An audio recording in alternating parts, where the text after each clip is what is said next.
Start. Hi, everyone. Thank you for joining the November webinar of Generation Restoration Dialogue presented by UNCCD and G20 Land Initiative. My name is Taya, and I'll be hosting this webinar. This webinar will be in two parts. First part will be our speaker's presentation, and the second part will be the Q&A session. Just a reminder for the people who registered, certification of participation will be sent to your emails after the webinar ends. So let's begin our webinar. This November webinar is all about the future of landless listening, and our theme is Unlocking Young Minds, Centering Child and Youth Voices in Restoration Decision-Making and Implementation. We're hosting this event ahead of World Children's Day, which will be on the 20th of November. This alignment highlights the importance of involving the younger generation in meaningful environmental action. So let's introduce our first speaker, Nate Wilborn, who is a 2025 Young New Zealander of the Year semifinalist and the founder and co-director of Gen Z Authorea. Nate, the floor is yours. Awesome. Well, kia ora koutou, ngā mihi nui kia koutou. A warm greetings to everybody who is joining us today. What a privilege it is to be part of this important UNCCD webinar. Thank you to the organizers, the partners, and all of you who have taken the time to be here, because this is a pretty big, session topic, and definitely part of a way wider global movement, a movement that recognizes how that we, the future of our landscapes, the biodiversity, our communities, and how we can engage with young people, in those topics today. So yeah, my name is Nate Wilborn. I'm a New Zealand youth and environmental advocate who has spent many years working alongside schools, community groups, youth organizations across the country and across the world, working with young people in the environmental space. And I've seen firsthand how children and young people can shift the direction of restoration projects in pretty powerful and unexpected ways. And I want to share with you today, I guess, why this matters, what I've learned, and what practical steps people can take when it comes to centering children and young people in land restoration. So if you go to the next slide, please. Awesome. So I guess it's kind of important to start off talking about why. Like, why do children and youth participation in environmental restoration actually matter? Well, we all know that we live in a time of profound ecological pressure. Land degradation, desertification, loss of biodiversity, the collapse of ecosystems, and climate impacts are accelerating. And these issues often feel enormous.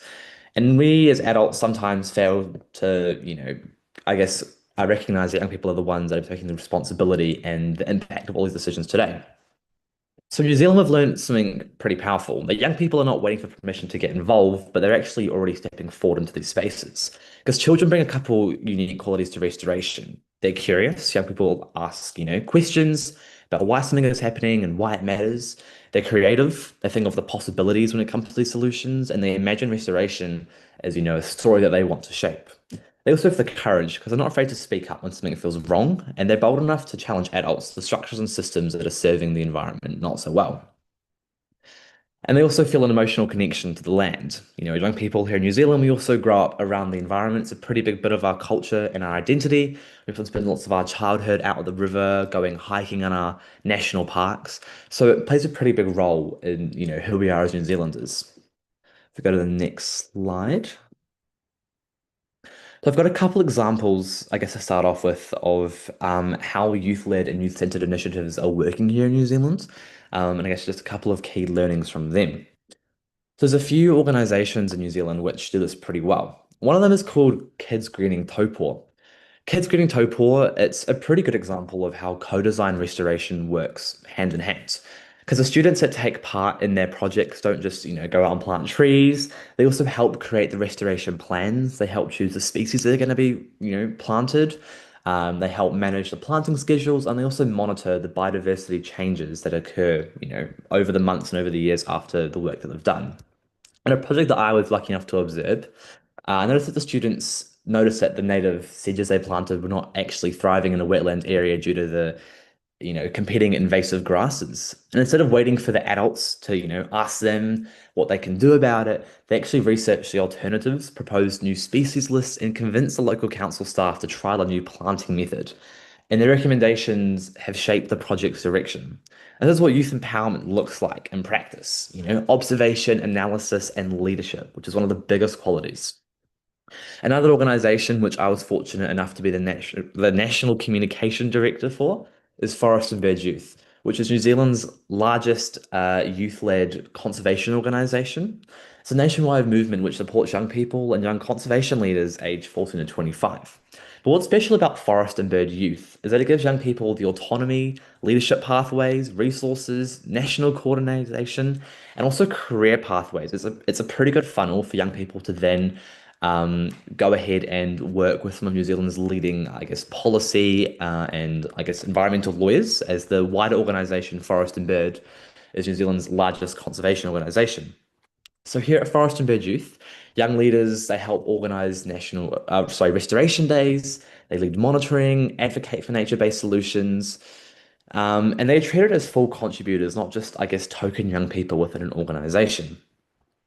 And then lastly, I guess in Indigenous Māori New Zealand groups, so people or groups called iwi and hapu, which are like tribal groups, environmental programs based at their like local meeting points have brought young people into the heart of restoration, which is pretty cool to see. Because what's pretty cool about their culture is that children and teenagers work alongside their elders, who they called kaumatua, to restore wetlands, plant native forests, and do other things. But what's even more special is that they actually learn from their elders through intergenerational collaboration. And they also reconnect with their ancestral lands, which helps, rekindle their cultural connection. If you go to the next slide, then. So I guess from these three key organizations and ways of doing intergenerational action right, what are some ways that we can, create platforms for young people? And what does this look like? So if we want to have meaningful youth participation, we must actually build structures rather than just having token involvement from young people. So this can look like having youth advisory boards, as this gives children and young people a meaningful role in actually shaping the restoration work, having some sort of influence in the, creation and the structure. And you can do this by recruiting intentionally, which means partnering with schools, youth groups, community organizations to reach a diverse range of young people, rather than just like the usual, suspects, if you will, or the usual leading young people in your community. You can provide mentorship, so pair each board member or advisor member with an adult advisor who can help them understand, how board of trustees work or the technical stuff behind the organization. Making the meetings accessible, which means holding sessions that are after school hours. You could provide transport where possible, making them online, and also using youth-friendly language so that it feels accessible for young people that actually want to engage. And then finally, giving them decision-making power, which means letting the board review proposals, vote on things, giving people the power to vote. And I guess, yeah, also most importantly, if you have the resources to do so, is to pay young people for their time. Even small stipends, gifts, donations, anything actually reinforces that their contributions are valued and actually are professional. Second of all, you can fund youth-led projects. So you can help turn a young person's idea into actually a changing initiative. If you have, I guess, if you're like a philanthropy group or an organization that has a lot of resources, you can look at having targeted maybe micro grants or youth organization or youth environmental projects, because small amounts do go a long way in youth groups. Other than that, you can, help offer mentorship alongside funding. So you could pair young people, people that have ideas within your community or your space, with experts or people that have been working in the space for quite a few years to help them, with the planning, the scaling of the ideas, or just to like bounce their ideas off them. And then also, help showcase their success, which means through community events, social media, local news, help share the stories of these young people that are doing these incredible things within their communities. You can also integrate youth into project planning, which means helping co-design workshops or just the space in general, where young people help brainstorm ideas within these environmental projects. It can help lead them from the very beginning. So, oh yeah, also I guess, yeah, building intergenerational partnerships also really important. So when it comes to resilient restoration and environmental sustainability movements in organizations and projects, it's really important to note how intergenerational, which I guess just means between generations, so young people and older people, works and purpose because the older people, are the ones that have a lot more knowledge and traditional ecological knowledge, and young people kind of have more modern approaches to these sorts of things. So it's really awesome to see how we can share knowledge and work together to create environmental solutions. Yeah, if we go to the next, I think I've got another slide. That's all good. Yeah, thank you. Which is the approaches. So how do we actually approach this conversation and how do we actually engage young people properly? So I've got three key, I guess, points. The first one is co-design from the concept from the very beginning. If we want to have sustainable young people's involvement, and what does this look like when it comes to, intergenerational action, we must be treating young people as collaborators from the very beginning, because true engagement starts at the very beginning of a project where their, ideas are just being shaped.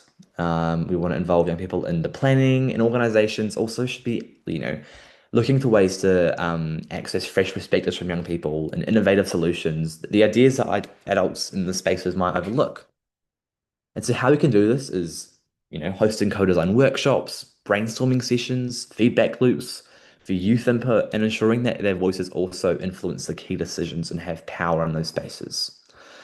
And because when young people, see their ideas reflected in the outcomes, they feel ownership, accountability, and a stronger commitment to the project's long-term success and wanting to get involved for longer. We can also combine hands-on work with education because these initiatives in restoration become far more impactful when the practical work is also paired with education. Young people, they can plant trees in wetlands, like that's great and all, but actually seeing why that's an important piece of work. Young people, when they understand, the science behind it, the history of the land that they're working with, and the social context behind their actions. So I guess an example of that is, how tree planting works with soil health, improves biodiversity locally, or the climate impacts. It gives these young people and children a sense of purpose and also gives them a more reason why to engage. So yeah, when young people kind of understand why behind the work that they're doing in restoration, they naturally become more committed to the how, driving the sustained action and wanting to get involved more. And then lastly, we can also provide mentorship, which is often the key difference between brief engagement and the development of lifelong environmental stewardship within these young people. When we compare young people and children with mentors, such as scientists, experts, community leaders, or cultural elders, they can gain, some guidance, encouragement, and real-world knowledge, which can transform their enthusiasm into expertise and actual practical work experience. And so structured mentorship programs, shadowing opportunities, which means, I guess, like following or working alongside these experts in their day-to-day jobs, and having regular check-ins to ensure that young people not only learn practical skills but also see themselves as capable contributors. Is It's pretty awesome to see that stuff. And these are some pretty key points in how we can actually approach young people working in restoration. And then lastly, next slide, please. I want to touch on the challenges, the lessons, and the opportunities which come alongside engaging young people and children in land restoration. So there are some challenges, of course, because young people face academic, family, and social pressures. Often we go to school here in New Zealand, it's 9 to 3 a.m., 5 days a week, which means from that time plus a couple hours either side, we're pretty, locked out and we have no time for other things, so we've got other commitments. Other than that, we also have extracurriculars, sport, etc. We might work a part-time job. Yeah, have family commitments. We also want to spend time with friends. So finding time can be pretty tricky when it comes to this. Also, a lot of these programs lack the long-term funding and also lack the capacity to pay young people or to at least, give them a donation to show that their time is actually worth something. And also, it can feel as a pretty big power imbalance when adult-dominated processes can unintentionally silence us young people's voices in environmental spaces. But from these challenges, there are some pretty powerful lessons. So that young people do thrive under responsibility, and when heard, they can become deeply committed. And when trusted to be a part of the project, they can also contribute pretty meaningfully. And there are some enormous opportunities, such as integrating youth consultation into the entire process behind your project or your policy. And looking at how even digital tools in the modern age, how can we use social media to enable, collaboration? How can we use that to reach young people in these kinds of projects and sustainability? And then finally, how can we also embed youth leadership into restoration funding models, and just models in general. If you go to the last slide. So I guess just to close, here in Aotearoa, New Zealand, we have a pretty cool saying. It's a bit of a proverb, which is Whatu ngā rongo aro te tangata, toitu te whenua, which means that while man and woman is lost, the land will always remain firm. And therefore, I guess kind of just means like, you know, as people, we often, past generations, we have children, we pass away and stuff, but the land will always remain the same. The land always remains there, which means it's our responsibility as both guardians and to look after our future ancestors and kind of give them something to work for. And so when we center children in land restoration, we honor that lineage and we recognize that stewardship, doesn't just begin at adulthood, but also begins at childhood. And young people are not just the future of restoration, but they are the present. We should be engaging them as much as we can and helping them find a passion and a motivation to work in the space further. And so our job is simple. Open the door, invite them in, share the power, listen deeply. So just yeah, once again, a huge thank you all for being here today and listening to my talk. Thank you. Thank you, Nate, for that engaging presentation. It's truly motivating to see how youth can lead transformative environmental initiatives. And if anyone has questions for Nate, please write it down in the Q&A box, and we will get back to you in the second part of our webinar. And off to our second speaker, Batul Samari, who is an education leader and sustainability advocate serving as the middle years program coordinator and part of the senior leadership team at Turtle Bay International School in Saudi Arabia. Batul? Good afternoon, everyone. It's a pleasure to be part of this month's dialogue aligned with the World Children's Day. I want to thank the UNCCD for the invite. Today, I'm here as an educator and also as a school leader, and I'm really incredibly proud of our students and I'm going to share with you our experience here at Turtle Bay International School, a school in Turtle Bay, Red Sea area. Our session will focus on a simple but profound idea. If we want to restore the land, we must learn to listen to the children who will inherit it. So to begin with is my role as educational leader centers around three commitments: ensuring that strong and authentic implementation of the IB years program first, and second, embedding sustainability not as a subject, but as a school culture. Also, I need to create, or I'm striving to create a learning environment where students' agency isn't symbolic, but real. Working inside the Red Sea helps a lot because our students are in an area where they live beside mangroves, coral, active conservation areas. They see restoration not as something abstract, they see it as a part of their everyday life. Next slide. Next slide. So why the future of the land is listening? When we think about climate change or land degradation, children and teenagers are seen as a passive stakeholders, but in reality, they have the most at stake and often the clearest vision as well. Because children question norms and that adults accept. They see possibilities instead of constraints, they collaborate naturally, and most importantly, they care deeply. When youth are involved in restoration, something magical happens. They don't only restore nature, they also restore our hope in the future.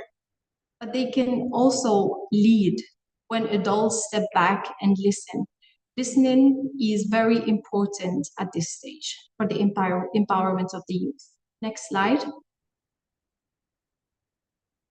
So Turtle Bay International School is a school inside a restoration project.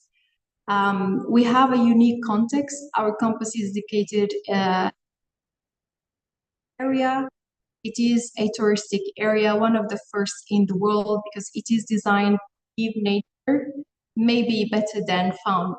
Our students walk daily into past mangroves, ecosystems, blue holes, coral restoration areas, and habitats project by the Red Sea.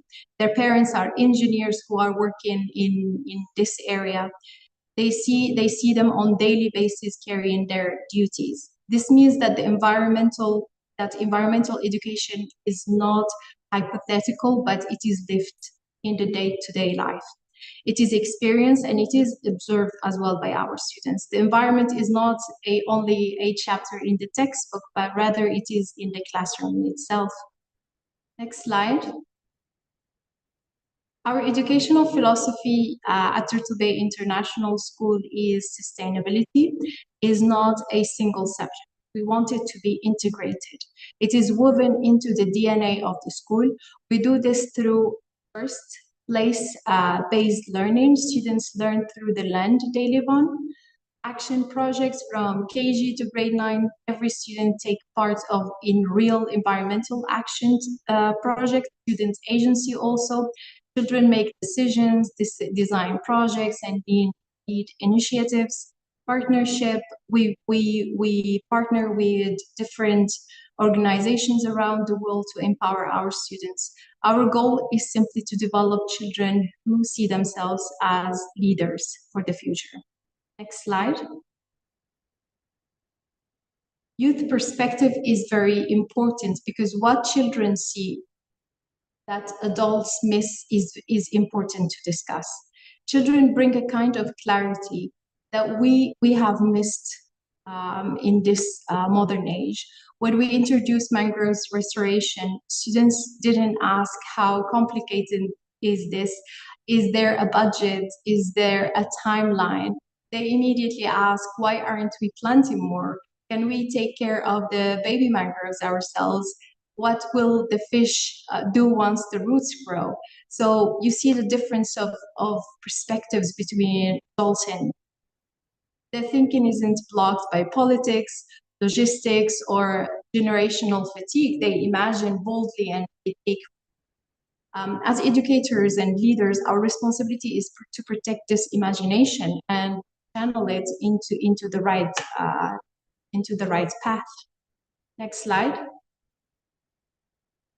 So as I mentioned that here in our area, there is a presence of mangroves. We are blessed with the presence of mangroves, and we usually do a mangrove planting activity for our students. One of the most transformative experiences is this activity that we lead during the school year. The mangrove planting activity focuses it helps our students to learn about the difference between gray and red mangroves.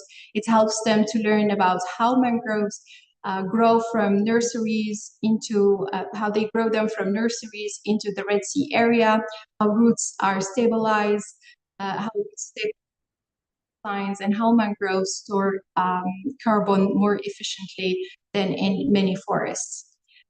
Then this comes on with a hands-on experience. Students step into the shallow coastal waters, prepare the soil, carefully plant the seedlings. For many of them, this is the first time they plant a tree, and it is a proud moment for them that they will remember forever. And after the activity finishes, we end up with they want to go back. They want to go back not only for a field trip, but they want to go back with their parents, with their families to do it. And that's the aim of the activity, is not only to do it as a one-time activity, but you want to spread that awareness to your family and you want to do it constantly. Next slide. So learning for the mangroves. After the planting, we held reflection circles with our students from KG to grade 9. Their insights were deeply moving. One student once said, I didn't know we could fix nature with our own hands. Someone else said, when we help the mangroves, they help us back. Though these reflections, students recognize that restoration is slow and requires patience. They also recognize that small actions accumulate into real change. Humans don't stand apart from nature. We belong to nature. These reflections become part of our curriculum, integrated into science, design, humanities, and art. Next slide.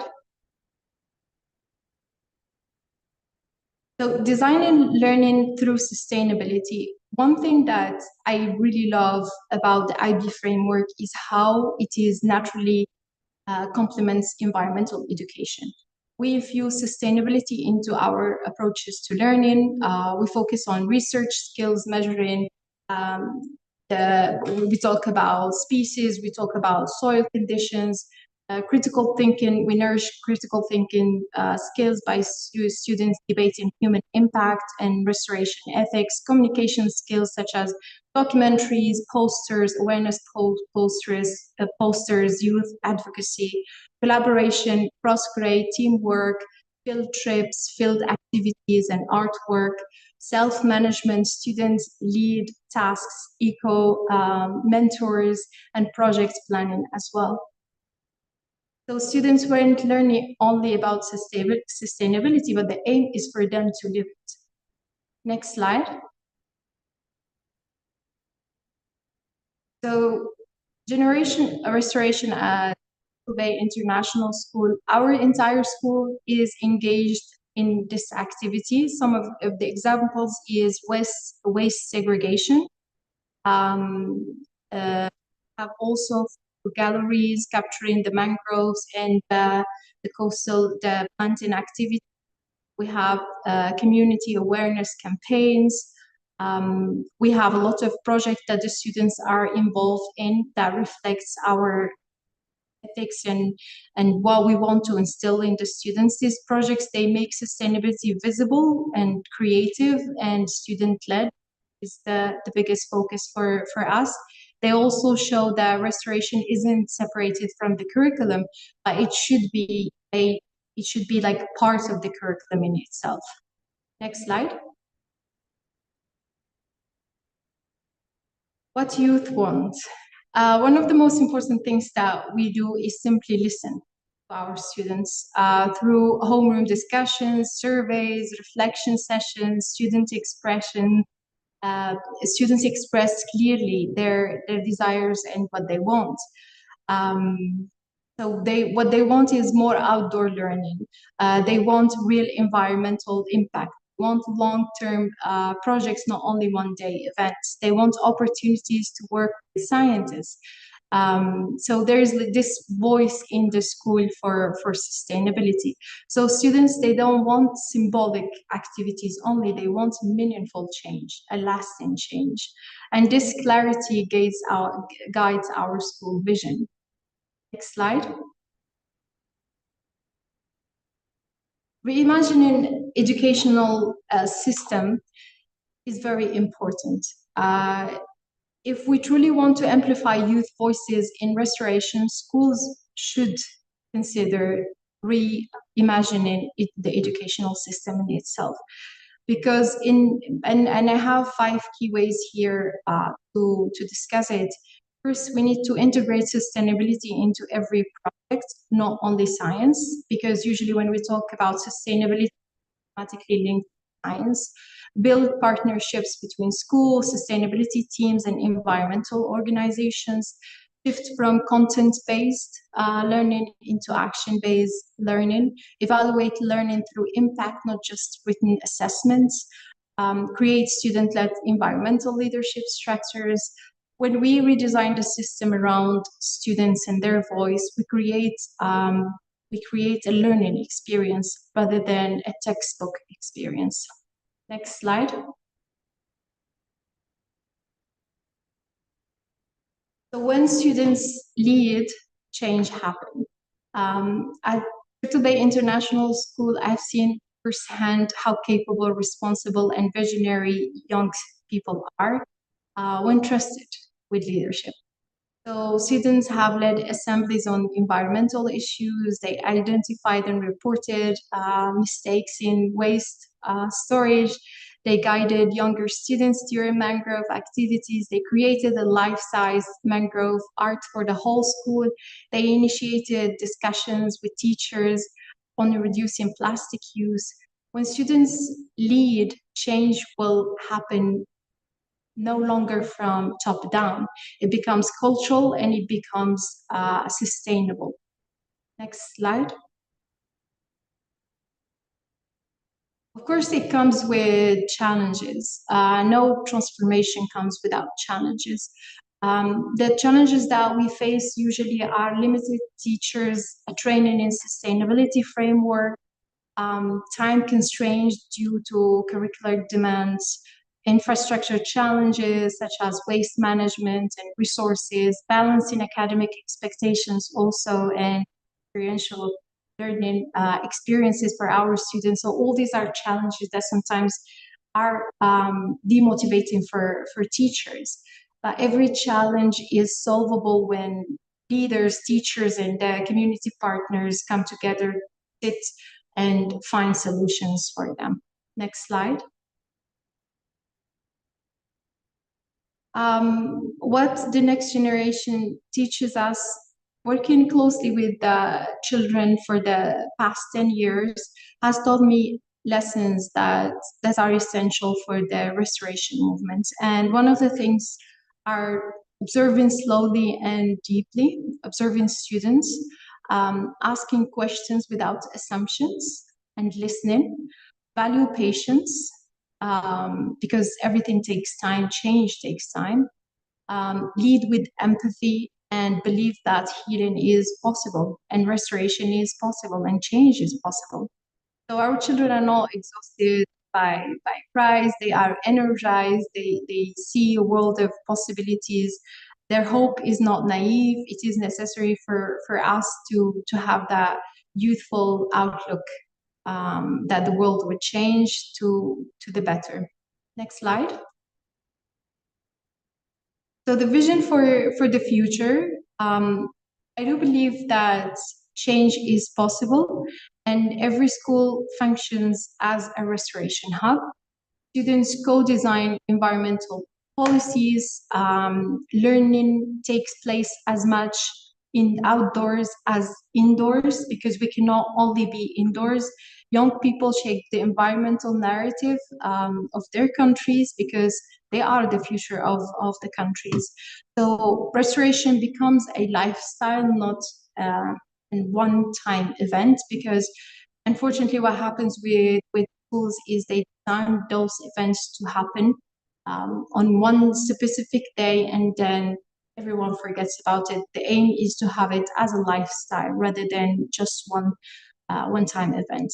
So this vision can only happen if we, teachers, parents, stakeholders, all of us commit to it and trust that the children, our children, will lead that change. Next slide. So today I want to ask everyone who are attending this webinar, educators, policy makers, leaders, teachers, to listen deeply to our children, to create opportunities for youth leadership, found youth-led environmental initiatives, transform schools' curricula to prioritize sustainability, also stand beside students, not in front of them, but rather beside them.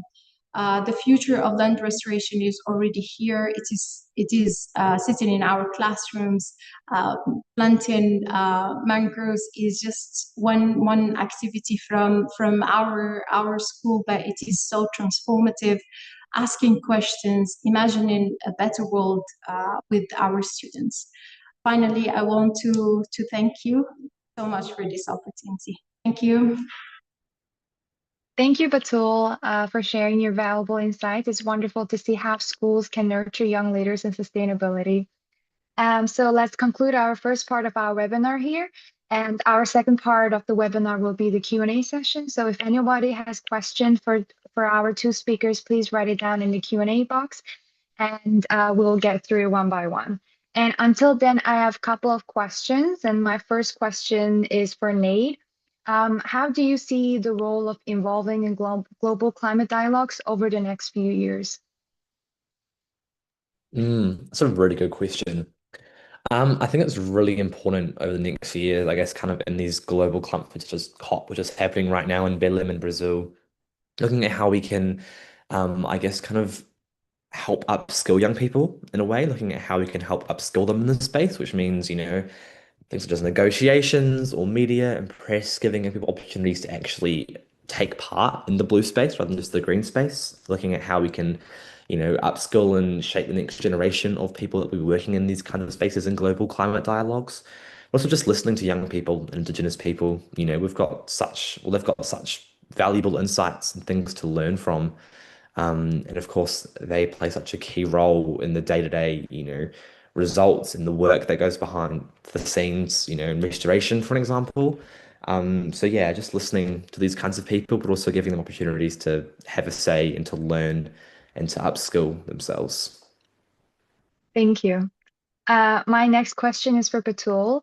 What strategies do you find most effective in fostering student agency and environmental stewardship in schools? Just taking the kids outside.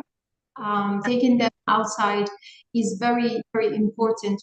Can't highlight how important it is for them. Like once they are outside a school premises, you will see them as leaders. You will see them organizing themselves, taking initiatives, taking the learning into their own hands. So just having a student sitting all day long in front of a textbook or a screen on a desk and a chair is not how we are wired as human beings. So kids are wired to move, to play with dirt, to do things. So they're not wired only to sit the whole day. And this is very important education that we need to reevaluate the way we see schools and the experience of being indoors versus Thank you. We got a question from Wagaki. It's for both Nate and Batul. Rewarding youth seems really important, but is there any other way to recognize youth besides paying? Maybe Nate can start. Yeah, for sure. I think just um, making them feel like they're recognized. So whether that's just like things you say to them, compliments, for an example, it's just yeah, if you give them the space and the power, like decision-making power, for instance, and actually listening to what they've got to say and acting on that, like, having their input actually influence your decisions. I think even that itself can help people actually feel like children, people actually feel like they're being listened to and that their input's actually valuable. Paying them and giving them resources like that's just another way. If you've got capacity, which is by no means everybody, we live in pretty tough times. But yeah, like that's also just a bonus. But of course, just making them actually feel like, there's actually results coming from their input, makes them feel like they're valued, which I guess is just kind of a no-brainer and will happen naturally if you engage with young people correctly, and actually, yeah, listen to their input. Batul, you want to add? Is- I to our students, to young people is very important because dismissing them and dismissing their ideas is not the solution. And as I said in the presentation, they have no restraints. They tie to the problems that we have dealing with. So usually when you come with a fresh eye and outlook, you have very innovative solutions to those problems. So I think just listening is crucial at this point. Thank you. So on the Q&A box, we got a question. It's for Batul. Do you emphasize this on indigenous species when teaching, or do you just teach on nature in general? At the moment, we are focusing on what we have here in the Red Sea area. So when it comes to mangroves, we're focusing on the red mangroves and the gray mangroves because they grow here in this area. Usually in the curriculum, we try to emphasize on try to teach students bits from everything, even though they don't see these things. For example, here it's a desert, so they don't see snow, they don't see animals that live in snow. So we try to teach them about everything, but then we focus also on what experiences and what we have here in the Red Sea area. Thank you. We got another question for both to our speakers. It's from Karen and says, thank you for this interesting session. Can you reflect on any mentors that you had during your education and early career, and what were the qualities that you appreciated in them?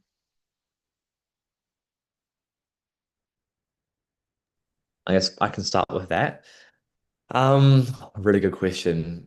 I guess one of my mentors or idols, if you will, someone like Steve Irwin, who's an Australian conservationist you may have heard of.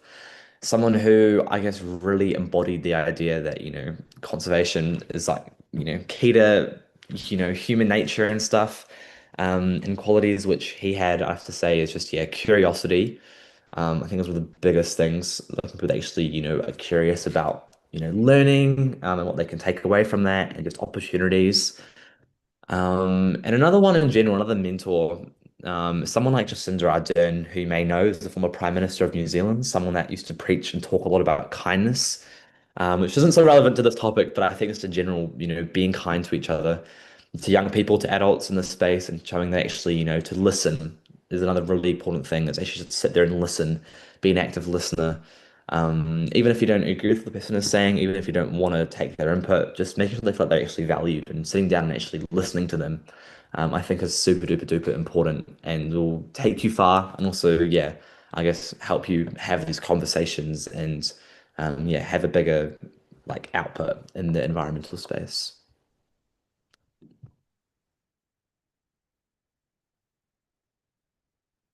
What about you, Batul? For a mentor, I had a teacher in high school. He he helped me. It's the reason that I wanted to become an education, because he had such a way that we all as students felt connected to him. And one of the ways is empowering us to speak up, empowering us to lead projects, empowering us to think out of the box. So this man, till today, I feel like the crossing paths with him have changed the course of my life, because I never wanted to be a teacher till I met how one person can change maybe the faith of a lot of students just by inspiring them, be the right role model for them. So that's something I really wanted to do, and meaning to the, because you're not dealing with numbers, or you're dealing with human beings who are young and fresh, and just be the right role model for them will do a lot for their future. Thank you. I also got one question for Batul. Do you have an example of how this school experience has been transferred to a general community activity? We have a lot of the most important, like the success of our school is parents. So parents, they are so involved into their kids' education. They are the engineers, they are the scientists, they are the people who are running the company here.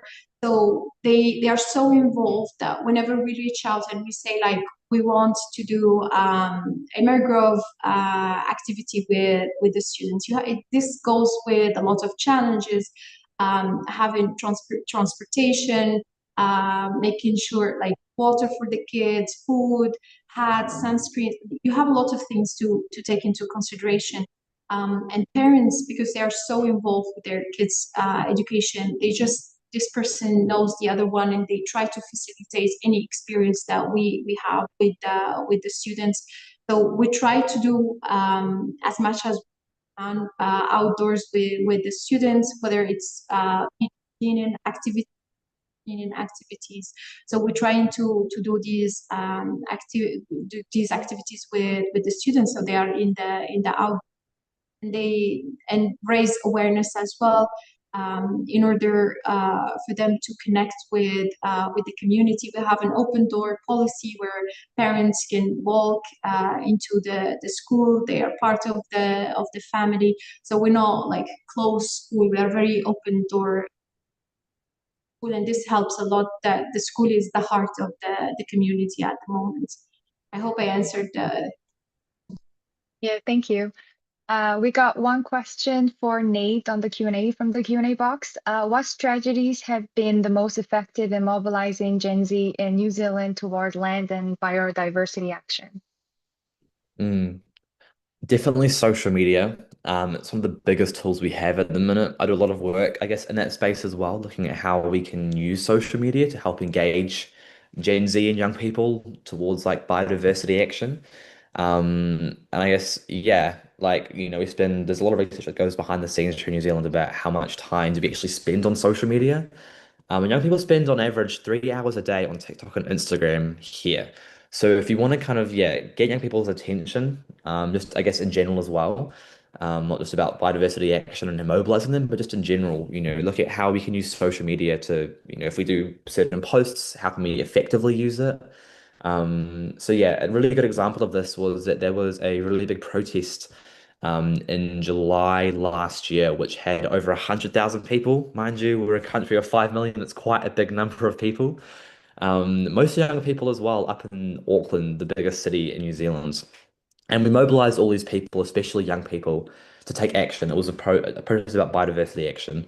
As we used social media, we created a bunch of TikToks and Reels, and we collaborated with organizations. We got people like, content creators and just young people in general to create their own posts to help promote it, to promote the protest. And yeah, it had a pretty effective result. So that's one really good example, top of my head. But other than that, when it comes to like creating events, if you've got like a, tree planting, rather than just creating a Facebook post, because not looking at people on Facebook, look at how you can use Instagram or TikTok, which are the biggest platforms for young people to, create promotional material.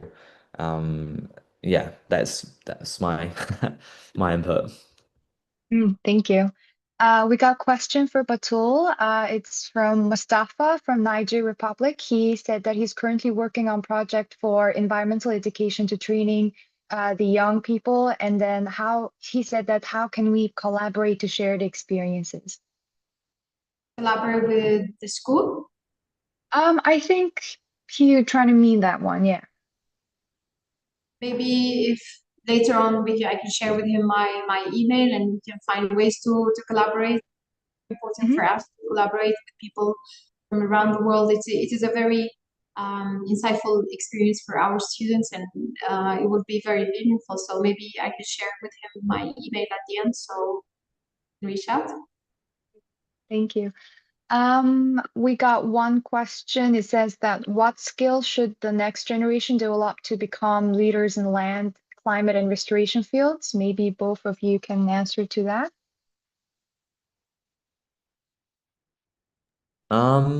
I think communication skills is a pretty important thing. Whether that's like interpersonal, like, in person, but also like, yeah, like digital communication, I think is a pretty important skill to have in the modern age. For me, I think it's as he said, communication skills are very important. I also like to add critical thinking skills. So our students or young people in general, they need thinking skills, and I think that's what something we want to work on here. We are working on here is develop this ability for students to think critically about modern issues and to take stand because when a person is able to think for themselves, they would reach the right solutions, other than being influenced by fake news or wrong information. Critical thinking helps people to make the right decision. So that's a skill that we like to implement to have in our students. Thank you.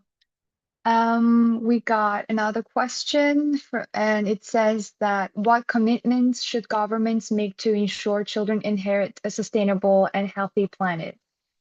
Maybe Nate can answer. There's a really cool project going on here in New Zealand, which is about this topic actually. Something that Wales has done, which is a thing called a Future Generations Act, which is a piece of legislation that would require the government and public bodies to consider the long-term impacts and future well-being in every decision that the government makes. I think that's a really cool and innovative idea that's getting a lot of traction here in New Zealand. And it's just, I guess, like the belief that the choices that we make today, should ensure that generations to come have a thriving future. So I'll send you the link if you want about this work that's going on here in New Zealand, but it's a really cool idea, I guess, that's just taken some traction here about this. which other people and other governments should definitely look into. Because, our policies and our politics should be accountable for future generations and for nature. Yeah. Thank you. My next question is for Batul. In your experiences, how can educators and communities better collaborate to amplify youth voices in environmental decision making? I think is when schools are at the heart of community, you can see school is well taken care of. The students are well taken on enable. But if the schools are not at the heart of the community, the students will be neglected. Their voices are neglected. Um, Everything that goes with the educational system in itself. So taking care of schools and having them at the upfront of decision making budgets. This is very, very important, and I cannot highlight it enough that investing in schools is investing in future generations. Well, so whether when from the small community to the big country, wherever that country is, investing in education is putting money in the future is in. Thank you. The next question is for Nate. Can you share the most critical lesson that you have learned about the youth mobilization from your work? Oh, it's a good one. I think like flexibility is a pretty big thing, being someone that, goes to high school still. We have to be flexible with our lives because, we go to school, we have extra curriculum and stuff. And our lives are always changing as well. Plans always change and stuff. So working with young people, you have to be flexible with your time, and flexible knowing that, plans will change very fast and very last minute as well. So just being, yeah, open to that kind of change, I think will just help you, kind of work around things and help you have way better outcomes. Thank you. We got a question from Batul from the Q&A box. What is the biggest change schools must undergo to prepare the next generation to restore the planet? I think that's a very good question. I think the biggest one is the move from traditional way of teaching to a more modernized way of teaching because it's easy to have a textbook, teach the content of that textbook, and then go home. But it is more challenging to create a learning experience for your students. So I think the shift in looking at education from just seeing it as textbook and we have to creating a learning experience for students where they can live, they can think, they can be challenged, and they can find solutions. So once we change the way we see education from a traditional perspective, which is a chair, desk, and a textbook, into an outdoor experience, a learning experience in itself, that will make a huge difference. Thank you. We got one last question because we're almost running behind the time. It's for Nate. How do you see the role of youth evolving in global climate dialogues over the next few years? I think I already answered that question at the very start of the Q&A. All right. Maybe I did. We got another question for Nate. What is the most practical approach for integrating youth perspectives into a land restoration policies? What's a good one? Um, yeah, I think just having young people like co-design the policy from the very beginning. So like, once you recruit young people, make sure you have, even like not even an equal amount of like adults with young people, just having young people that are there and having, yeah, power to influence and have decision-making powers from the very beginning, which means when you're first having these ideas, for instance, having young people kind of share their thoughts on the policy ideas, and then throughout the entire process, making sure that they have power and decision-making influence, and opportunities to, yeah, share their thoughts throughout the entire process. So yeah, I hope that helps. Thank you. It's almost that our webinar is coming to an end, and I would like to say thank you to our two speakers for their wonderful presentations, and thank you to all of you for joining us today. And we truly appreciate all the valuable insights and engaging discussion that happened today. Please don't forget to register and join our next webinar in December 4th, which will be about the sound ecosystem stewardship, and we'll be discussing about biodiversity, soil health, and strategic priorities shaping the 2026. Thank you and have a wonderful day and stay engaged. Thank you. Bye. Thank you. Thank you.